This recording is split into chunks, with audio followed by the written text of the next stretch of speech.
Hi, நான் குமார். நான் என் எதிர் ஃப்ளாட் ஆயிஷாவை ஆக்சிடென்டல் ஆக எங்களுக்குள் நடந்த சம்பவத்தை இந்த கதையில் சொல்லுகிறேன். நாங்கள் வசிக்கும் அபார்ட்மெண்ட் இல் மொத்தம் 20 ஃப்ளாட்ஸ். நாங்கள் இருப்பது செகண்ட் ஃப்ளோரில்.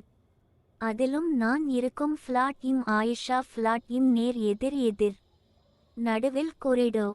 என் மனைவி பிரியாவிற்கும் எதிர் ஃப்ளாட் ஆயிஷாவிற்கும் 7ஆம் பொருத்தம். இருவருக்கும் ஒத்தே வராது. எலியும் பூனையும் போல எப்பவும் சண்டை தான். சின்ன சின்ன விஷயத்திற்கெல்லாம் சண்டை, ஈகோ ப்ராப்ளம் வேற.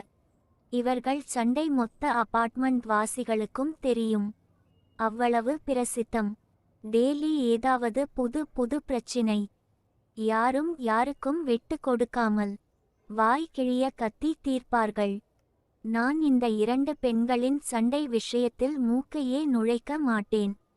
நான் உண்டு, என் ஆபீஸ் உண்டு, அவ்வளவுதான். எதிர் ஃப்ளாட் ஆயிஷா ஹஸ்பண்ட் ரஹீமிற்கு கத்தாரில் வேலை. வருடத்திற்கு ஒரு தடவை தான் வருவான். என் கூட நன்றாகவே பழகுவான்.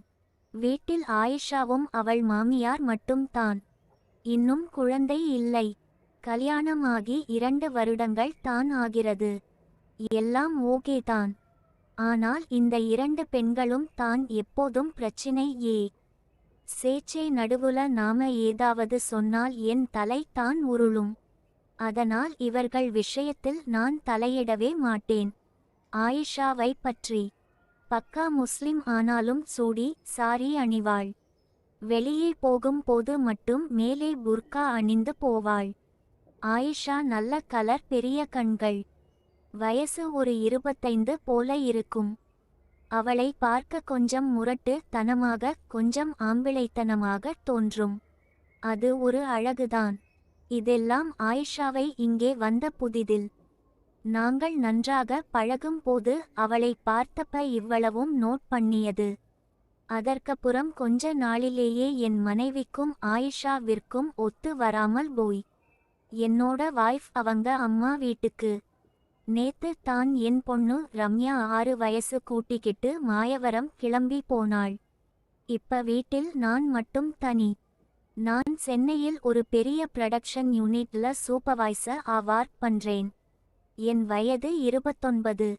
அன்னைக்கு காலை 6 மணியிலிருந்து எனக்கு டென்ஷன். ஒரு ப்ரொடக்ஷன் யூனிட்ல ப்ராப்ளம். எனக்கு ஃபோன் மேலே ஃபோன். சர்வன்ட் வந்து வீடெல்லாம் கூட்டி விட்டு பாத்திரம் எல்லாம் கழுவி வைத்து விட்டு போக. நானும் அவசரமாக ஃபேக்டரிக்கு கிளம்பி கொண்டிருந்தேன். 7 மணி போல் இருக்கும். ஃபேக்டரியிலிருந்து மறுபடியும் ஃபோன் வந்து கொண்டேயிருந்தது. அவர்களுக்கு செய்ய வேண்டிய இன்ஸ்ட்ரக்ஷன்ஸ் கொடுத்து கொண்டே ஃபோன் பேசிக்கொண்டே இருந்தேன். அதற்குள் 4-5 தடவை விடாமல் காலிங் பெல் அடித்தது. நான் ஃபோன் அட்டெண்ட் பண்ணி கொண்டிருந்தேன். மறுபடியும் விடாமல் காலிங் பெல். கோபமாக வந்தது. கீழே வாட்ச்மான் இல்லை, யாராவது வெண்ட தான் இருக்கும். கொஞ்சம் கூட இங்கிதம் தெரியாமல் காலிங் பெல் அடிச்சு கிட்டு. இதோ மறுபடியும் காலில் பெல் அடித்தது. ஃபோனை ஹோல்டில் வைத்துவிட்டு கதவை திறந்தால் எதிரே ஆயிஷா. கண்களில் கோபத்துடன் ஆங்காரமாக. ஏங்க எத்தனை தடவை பெல் அடிக்கிறது?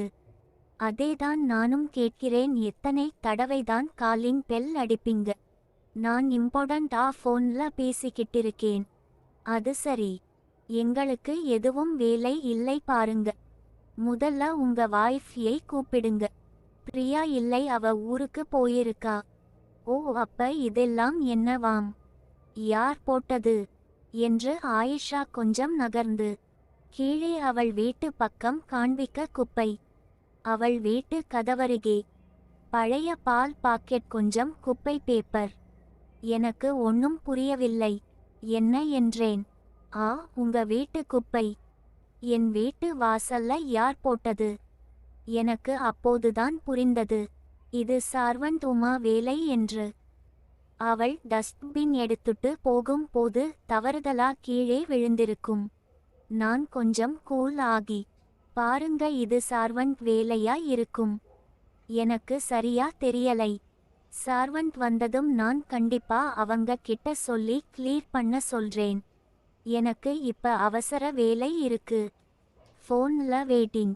நான் அவசரமா ஃபேக்டரிக்கு வேற கிளம்பணும் என்றதும், அதெல்லாம் எனக்கு தெரியாதுங்க. என்னமோ உங்களுக்கு மட்டும் தான் அவசர வேலை. எங்களுக்கெல்லாம் இல்லை பாருங்க.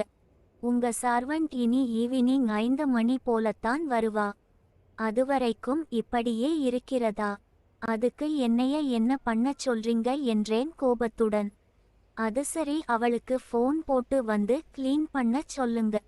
இல்லை நீங்களே க்ளீன் பண்ணுங்க என்றதும் எனக்கு ரேஸானது. என்னம்மா என்ன பேசறீங்க? விட்டா என்னமோ? நான் சர்வன்ட்க்கு சொல்றேன். அதோட விடுங்க. என்னமோ பஜாரி மாதிரி பஹேவ் பண்றீங்க என்று நான் ஜஸ்ட் ஸ்லீப் ஆனதும் ஆயிஷா ஆங்காரமானாள். என்னது பஜாரியா? உங்க வாய்ஃபியே தேவலை போல.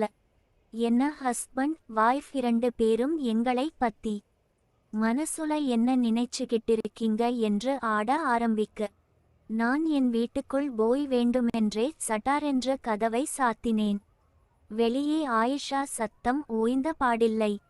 உடனே அவசரமாக டிஃபன் கூட சாப்பிடாமல் 8 மணிக்கெல்லாம் கிளம்பி ஃபேக்டரி போய் வேலையில் மூழ்கி போனேன். காலையில் நடந்த சண்டை, ஆயிஷா எல்லாம் மறந்து போனேன். ஈவினிங் கொஞ்சம் சீக்கிரமாகவே 4 மணி போல் வீட்டுக்கு வந்து படுத்து ரெஸ்ட் எடுத்து விட்டு, பிரியா தான் இல்லையே. சோ வெளியே போய் பக்கத்தில் இருக்கும் வைன் ஷாப்பில் 2 பீர் பாட்டில், அப்படியே ஃபாஸ்ட் ஃபுட் சென்டர்ல ஏதாவது வாங்கிட்டு வந்து நைட்டு நாம மட்டும் மஜா பண்ணலாம் என்று டிசைட் ஆகி குளித்து நீட்டாக கிளம்பி கொண்டிருந்தேன்.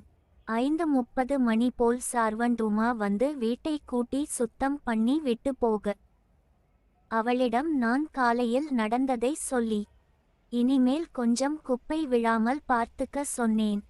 உமாவும் அந்தம்மா எப்பவும் அப்படி தான் சார். இல்லாததுக்கும் பொல்லாததுக்கும் ஏதாவது சொல்லிக்கிட்டே இருக்கும். சரிங்கய்யா, நான் எல்லாம் பார்த்துக்கிறேன் என்று கிளம்பி போனாள். அவள் போய் 1/2 மணி நேரம் கழித்து நான் கிளம்பினேன். பக்கத்தில் தான் எல்லாம் போய் வாங்கணும் என்பதால் நடந்தே போய் வாங்கி வந்திடலாம் என்று ஜஸ்ட் டி-ஷர்ட் கைலி அணிந்து வெளியே வந்து என் ஃப்ளாட் கதவை பூட்ட, காலில் பச்சக் என்று ஏதோ மிதிப்பட்டது. பார்த்தால் வாழைப்பழ தோல் ஒரு பேப்பரில் சுற்றியிருக்க, கொஞ்சம் குப்பை கூளங்கள் என் வீட்டு கதவருகே. எனக்கு எல்லாம் புரிந்து போனது. இதெல்லாம் ஆயிஷா வேலைதான் என்று. சர்வன்ட் வெளியே போகும்போது இந்த குப்பை இல்லை. வேண்டுமென்றே உமா போனதும் பார்த்துவிட்டு ஆயிஷா தான் இந்த வேலையை பண்ணியிருக்கணும். எனக்கு மறுபடியும் ரேஸ் ஆனது. இனி இவள் கூட பேசக்கூடாது. அவள் மாமியாரிடம் தான் பேசணும். அப்படியே இந்த இஷ்யூவை அபார்ட்மெண்ட் செக்ரட்டரி வரை கொண்டு போய் நார வைக்கணும் என்று தீர்மானித்து ஆயிஷா வீட்டு காலிங் பெல்லை அடித்து கொண்டே இருந்தேன். தப்பெற்று கதவை திறந்து கொண்டு ஆயிஷா வெளியே வர, என்னை பார்த்ததும் அவள் உதட்டில் ஒரு குரூர புன்னகை வழிந்தது.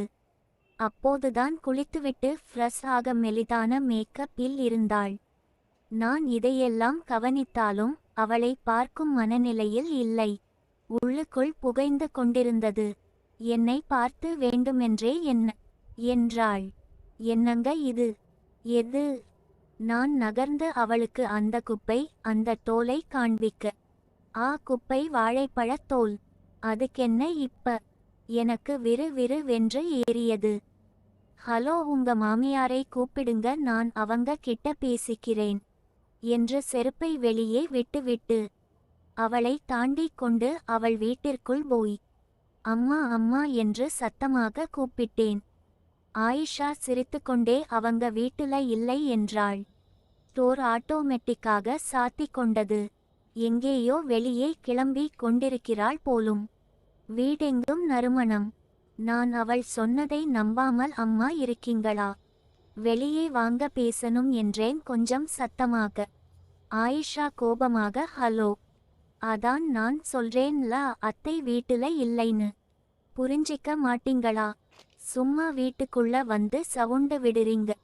நான் உன் கிட்ட பேசலை, நீ பஜாரியேதான். எதுவா இருந்தாலும் நான் உன் மாமியாருகிட்ட பேசிக்கிறேன். என்னங்க மரியாதை தேயுது. உன் பொண்டட்டியை அடக்க துப்பில்லை. நீ எல்லாம் ஒரு ஆம்பிளை என்று குரூரமாக சிரித்து கொண்டே ஆயிஷா சொன்னதும் எனக்கு ஆவேசம் பொங்கியது. அவள் அப்படி சொல்லி இளக்காரமாக என்னை பார்த்து சிரித்ததும் என்னால் தாங்க முடியவில்லை.